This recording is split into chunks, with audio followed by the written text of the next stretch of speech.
Hello everyone, আমি নিয়ে চলে এসেছি একটা ডিম কারির রেসিপি নিয়ে।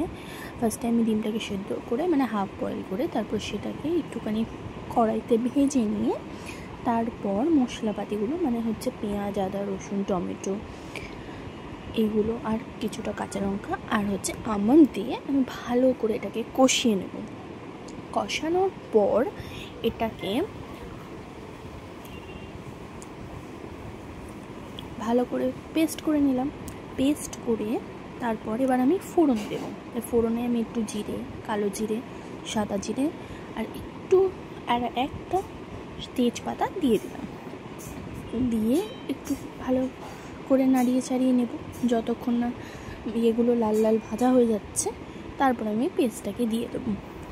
পেস্টটাকে দিয়ে ভালো করে কড়াইতে ভালোভাবে আমি নাড়াচাড়া করবো। তারপর একটু হলুদ আর আমি একটু লঙ্কার গুঁড়ো অ্যাড করেছি, দিয়ে সেটাকে আবার ভালো করে নাড়াচাড়া করতে হবে। বন্ধুরা, তো আমার এই রেসিপিটা তোমাদের কেমন লাগবে তোমরা সবাই একটু ট্রাই করে আমাকে ফিডব্যাক দিও কেমন। তারপর আমি একটু জল ঢেলে নিলাম।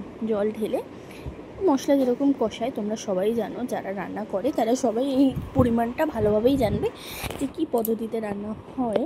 তো আমি আরও একটু জল দিয়ে ভালো করে ওটাকে নাড়াচাড়া করে এবার এটাকে ঢাকা দিয়ে রেখে দেবো। এবার যতক্ষণ না ফুটছে, ভালোভাবে ফুটে গেলে একটা একটা করে আমি ডিম এর মধ্যে দিয়ে দিলাম।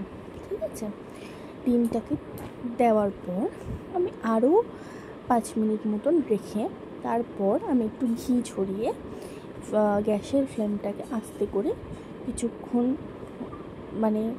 রান্না করে ব্যাস আমার ডিমের কারি রেডি।